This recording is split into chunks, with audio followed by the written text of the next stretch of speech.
បាទជំរាបសួរពុកម៉ែបងប្អូនទាំងអស់គ្នាសូមស្វាគមន៍មកកាន់ការឲ្យតម្រុយឆ្នោតយើងប្រចាំថ្ងៃរបស់យើងបាទអញ្ចឹងសូមស្វាគមន៍មកកាន់ថ្ងៃថ្មីសម្រាប់ថ្ងៃនេះដែរថ្ងៃទី28ខែ6ឆ្នាំ2026admin យើងបានរៀបចំតម្រុយទុកចែកជូនពុកម៉ែបងប្អូនយកទៅផ្សងសំណាងបាទក៏ដូចជាកំសាន្តលេងដោយសពរយដងទៀតដែរបាទ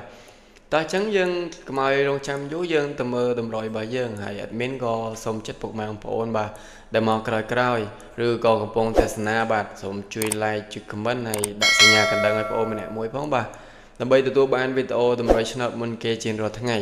ចុះអញ្ចឹងយើងទៅមើលលេខតម្រុយរបស់យើងថ្ងៃនេះអញ្ចឹងថ្ងៃនេះយើងអូស30ហើយក្របមួយក្របទៀតហ្នឹង admin ឲ្យអូស90ដដែលទេបាទចឹងយើងបានកៅហើយនឹង30សម្រាប់អូសបាទចឹងយើងទៅមើល2លេខរបស់យើងវិញសម្រាប់2លេខអត់មានឲ្យក្បែរម្សិលមិញដែរយើងមាន35 38 95ហើយនឹង91បាទមាន4ក្របឲ្យពុកម៉ែបងប្អូនយកទៅផ្សងសំណាងបាទតោះចឹងយើងទៅមើល3លេខវិញយើងសម្រាប់3លេខគុណវិញអត់មាន465ហើយនឹង739គុណបាទមាន465និង739គុណបាទ